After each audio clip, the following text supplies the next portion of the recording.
Hello everybody, I am Ananya, 8-3 this year.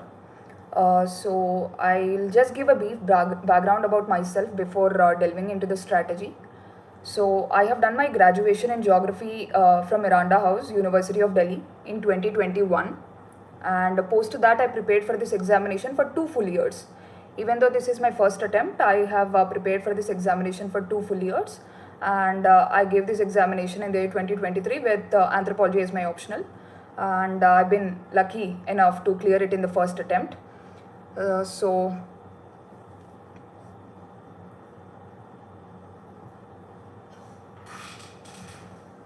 let's just get into the strategy now. I'll take the questions at the end. Right now I'll just divide the video into prelims, mains and interview stages so that it will give you a comprehensive understanding.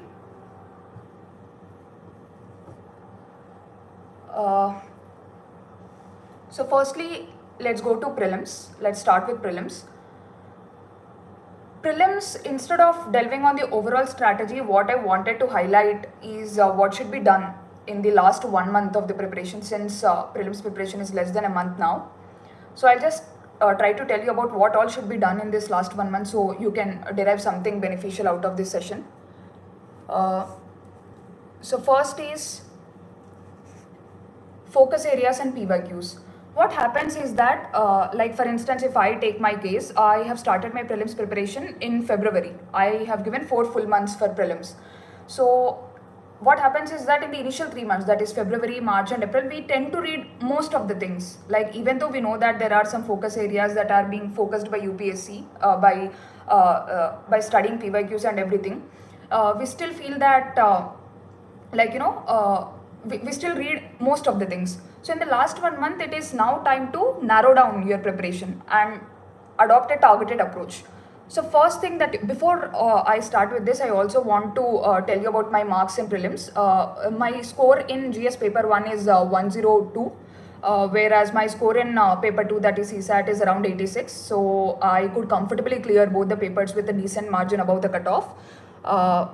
So yeah, this is about my marks. And then now coming into the focus, coming into the strategy, the first is the focus areas and PYQs. So what do I mean by focus areas and PYQs, and why should you focus is that usually we tend to read everything when we start out for the prelims preparation around February or maybe March sometimes. In the last month, however, it's extremely important that you track PYQs and then focus on those areas so that your memory is fresh when you go to the examination hall, and those questions can also be expected. So first is, what are the focus areas? For example, there is something like history, especially the medieval Indian history. So the focus areas in medieval Indian history are the terms. For instance, even in the previous years, there have been some terms that have been asked, like Virukkal, Nadukkal and all these terms. So when you're reading history in these in this last month, it's extremely important that you see the focus areas which primarily caters to terms in ancient and medieval history. So that is one thing. And coming to environment, we all know that national parks and species are a favorite area for UPSC. So in this 1 month, try to focus on national parks and species a lot. So that is another thing. And about science and technology also. So science and technology, please go a bit deeper into technologies like biotechnology, nanotechnology and everything. So it's not just about a surface level understanding, but also a deeper understanding of the technologies is extremely important. So now narrow down your preparation in this 1 month. Narrow down your preparation by looking at the PYQs and then make a focused plan. So that is one thing you have to do. And apart from that, another thing you have to do is analyzing PYQs. Analyzing PYQs is not just about looking at the previous year questions and then just solving them. It is not about that. What is extremely important is that you have to analyze the options also. For instance, if I have to give an example, there was an option called Namdapha National Park that was mentioned in one of the options in the questions. Even though it was not a right answer, the next year they've asked a detailed question about Namdapha National Park. So it's extremely important that you analyze both the right options as well as the wrong options. So if you do both of these things, next year there is a chance that they may ask a question out of previous year questions. So please do that. Please ensure that you're analyzing the options of the PYQs and then try to get a decent understanding of all the options, so that if any question is asked the next year, you will be able to handle it better. So that is another thing that you can do. And the next thing you have to focus is, please do not forget basics in search of complex issues. What happens is that after like 2 or 3 months of prelims preparation, we go into this panic mode, like what else should I read? Oh, the questions are becoming really complex this year, so what else should I refer, or what new material should I refer? But it's waste of time to do this in the last 1 month. So what you have to do is that please stick to basics. For instance, if I have to quote a small thing, if you see the previous 2 to 3 year papers, especially the prelims papers, you can see that questions from basic topics like fundamental rights, constitutional amendments are coming up. So these things you have to keep it in mind in the last month. You cannot go on referring for new material by avoiding basic things like fundamental rights or constitutional amendments. So please do ensure that in the last 1 month you are giving adequate focus to basics. That is extremely important. And apart from that, the other thing that I want to highlight in the last 1 month is about the mindset. What do I mean by mindset? Mindset in the sense that, like, it's okay if you are being little defensive in the first 2 months of your prelims preparation, but when the times, like, it's only 1 month away, so you have to develop that aggressive mindset. By aggressive mindset, what do I mean is that you have to have that mental strength that I'm going to do it in any way.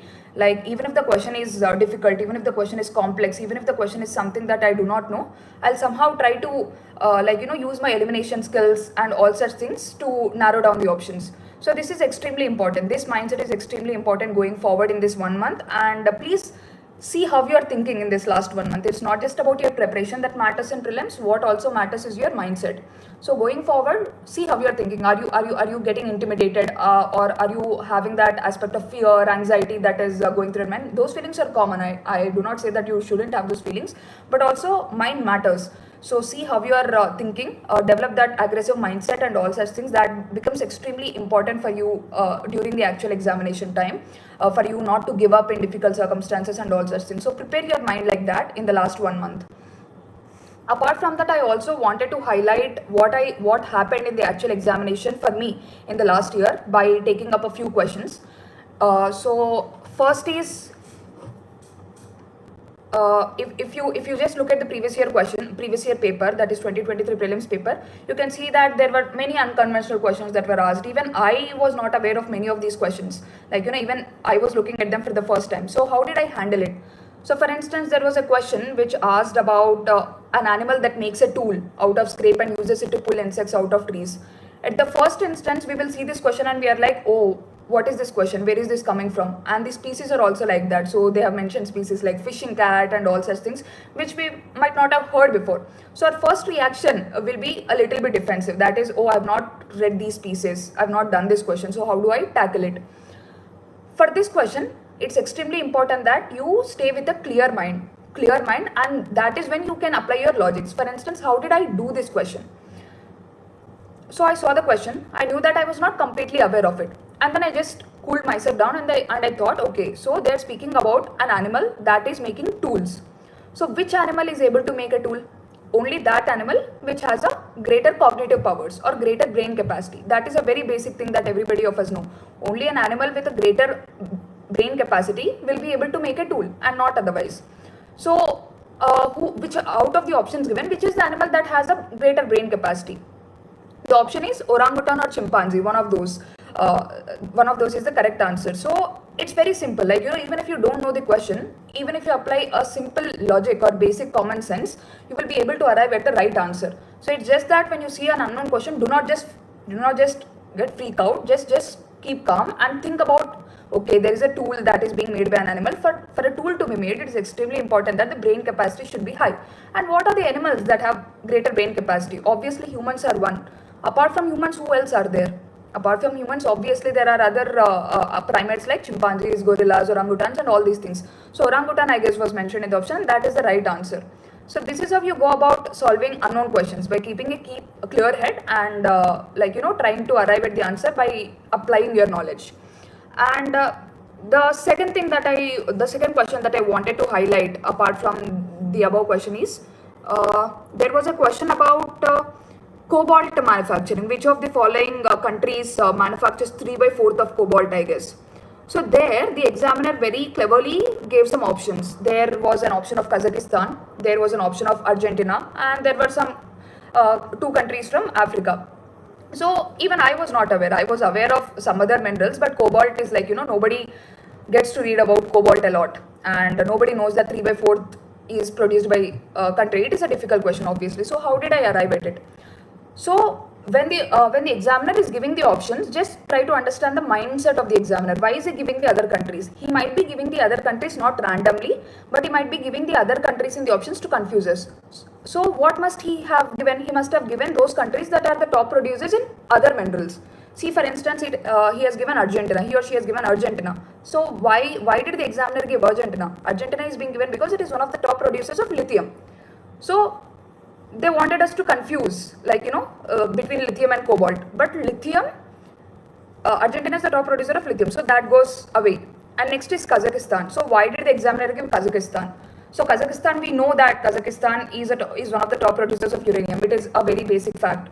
So that is again important, having these basic stats with us and basic facts with us, and then using them to arrive at the right option. So I was able to eliminate Argentina and Kazakhstan because I knew that these options were given by the examiner only to confuse me. Argentina is the top producer of lithium and not cobalt. Kazakhstan is the top producer of uranium and not cobalt. So I was able to eliminate two options, and then I was able to guess the other option. So this is how you arrive at the right answers. And the other thing that UPSC also does is when they are giving questions based on match the following, they try to jumble the options. So for instance, even in the previous year, there were questions, one from science and technology. They gave three options. They gave terms like nebula, pulsars, cepheids, and they gave three options. So they try to jumble the options. For instance, for nebula, they gave something called stars, whereas for cepheids, they gave something called clouds as an option. We know that nebula is a dust cloud. So obviously we will be able to eliminate that option. So it's extremely important in this sense. What I'm saying is that be mindful. Try to read the examiner's point of view. When the examiner is giving a match the following questions, they are obviously trying to jumble the options. So even if you know one option, even if you know that nebula is not a star, nebula is a dust cloud, you'll be able to eliminate that option and the above option also, and then you'll be able to arrive at the right answer. So this is how you kind of arrive at the right answers for questions like match the following questions. And there was another question also, same format, that is match the following, which is nothing but they gave some conflict regions and they gave the countries they are present. For instance, they gave Nagorno-Karabakh, which was very much in use, which was in Azerbaijan. So again, the examiner jumbled the options. So Nagorno-Karabakh, he said that it was in some other country and not Azerbaijan, and the above option also he kind of jumbled. So please keep this in mind. This sort of analysis you will develop from analyzing previous year papers. When you see the match the following questions that are being given by UPSC every year, you will know that the options are definitely jumbled. One option is given down, the other option is given up. So in this case, even if you know one option, even if you know that Nagorno-Karabakh is in Azerbaijan, that is enough for you to arrive at the right option. So this is how you go about it. That is analyzing PYQs, trying a bit to understand the examiner's mindset, how the examiner is framing questions for different kinds of questions, for match the following or for statement based questions, and then you arrive at the answer. And also for unknown questions, it is not something you have to give up easily. If you see an unknown question, absolutely unknown question, you cannot give up just like that. You have to keep a clear mind and then apply your logical skills. You will be able to apply it eventually, which you will practice in your mock tests also. So it is in that sense that you will arrive at the right answer. And then if I have to also give another, if I also speak about another question, there is this question about Arab Peace Initiative, something related to peace between Arab countries and Israel. So they gave two statements and they gave assertion reasoning kind of statements. So in that they gave one option that Arab Peace Initiative was mediated by Saudi Arabia between Arab League and Israel. So this is something we are not aware of, obviously. Who is aware of Arab Peace Initiative and who is aware of Arab League? I was not aware, at least. I was not aware of all these things. But I was sure of one thing. You prepare for mains also, and you know that anytime when there is the conflicts between Arab countries and Israel are mediated by third countries and not countries themselves. For instance, there is something called Abraham Accords. We have listened in our international relations, when we were studying for international relations for mains point of view. We know that there is something called Abraham Accords. So we know that Abraham Accords are not something that the countries themselves mediated. It was other countries, the third world, the third countries that mediated them. So with this basic understanding that the whenever there is a conflict between Israel and Arab countries, the third countries like whether it's the US or whether it's China recently, these are the countries that are mediating and not the countries themselves. So this basic understanding is enough for you to eliminate that option that Saudi Arabia cannot mediate between Arab League and Israel. Maybe it must have been done by USA or it must have been done by China, or maybe the option is wrong. So this is how you arrive at it. That is, it's extremely important that you apply your mains knowledge also in your prelims thing. Just a basic calm understanding of things will help you go about it. So I just gave few of the examples to you to showcase that even if the questions are unknown, you can still use your basic knowledge, you can still use your elimination skills to arrive at the answers, and I've shown how I did it in the exam like conditions. And apart from that, I also want to highlight one particular area, that is sports. UPSC's favorite topic is sports, and there have been ports, ancient Indian ports. For instance, last year also there was a question on port saying Muziris means what? Muziris is ancient Indian port. So UPSC has asked ports 4 to 5 times. So please look into ports extensively. So these are the few things that I'm saying. One is the focus areas, developing that right mindset, and then how to tackle unconventional questions. So this is what you have to do for prelims in the last 1 month. And regarding CSAT, so CSAT, I agree that it's becoming really tricky. It was very difficult for me also in the examination hall to tackle CSAT. But again, for CSAT also, you need to be with a clear mind on that day. And preparation for CSAT is simple. For instance, if you are preparing for English comprehension, what you have to do is that you have to look at the previous year papers, 5 or 6 years papers, and also the answer keys. The answer keys also have to be looked at, not the answer keys that are given by coaching centers, but the answer keys that are given by UPSC itself. So just look at the English comprehension questions and see the answer keys. Then you will get an understanding of why the examiner is giving a certain option for a certain question. Because it is usually between two options only that we kind of get confused in CSAT also, in English comprehension also.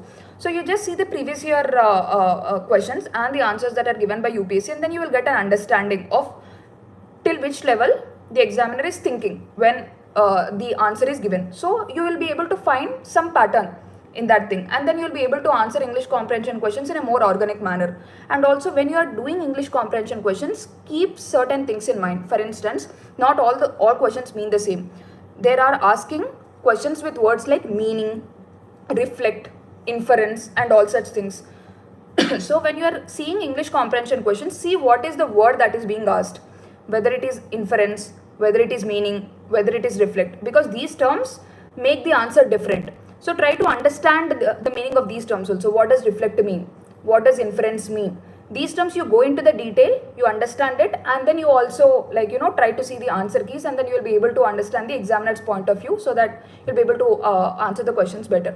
And regarding maths, what I suggest regarding maths is that extensive practice is definitely needed. For that, if you find that doing maths from a book is difficult or something like that, please go to YouTube. There are many YouTube videos, especially for other competitive examinations like SSC and other such things. So please listen to those videos so that you will be able to make your basic understanding and concepts clear. And then you can try to practice it from some other book. For instance, I practiced it from a book that is published by Arihan series. So what I used to do was, I used to see the CSAT topics that are extensively asked by UPSC. For instance, there is something called calendars that UPSC asks questions on. There is something called number system that UPSC asks questions on. And recently, especially last year, they've asked a lot from probability and permutations and combinations. So just look at these questions, these important areas, then go to YouTube, find nice video for these topics. For instance, again, like I said, SSC videos or any such things. Listen to those videos, and then when you are when you have to practice, pick up any book. I picked up Arihant publications book on CSAT for UPSC. I practiced some questions, and then I was able to do decently good in the examination hall. So please don't take CSAT lightly. Maths has to be practiced, English has to be analyzed with the previous year questions, and that is how you arrive at an optimum number of right answers for you to clear the paper. And apart from that, another thing that I also wanted to highlight for CSAT is that we tend to make the mistake of solving very complex topics and leaving very basic topics. For instance, even if you see the last year paper, yes, the questions were difficult. The probability, permutations and combinations questions were lengthy, time consuming, etc. But there were some easy questions also. There were easy questions that can be solved through basic logical skills. For instance, there were 3 questions that were regarding that were like statement based, P, Q, and R. They gave some sort of option, some kind of statements, and they asked us to evaluate the correctness of the statements that were given. So please don't take these logical kind of questions lightly, because these are what that ultimately gives you marks in the examination hall. How much ever you practice the complex questions and complex areas, unless you're too comfortable with them, in exam like environment, it is very difficult for you to apply those concepts and solve the problem in less than a minute or 1.5 minutes. So what is important is that see the questions and see, you have to develop that knack of identifying questions that can be solved through basic logical skills. Like for instance, I said the statement based questions like PQR. There were 3 questions like that last year.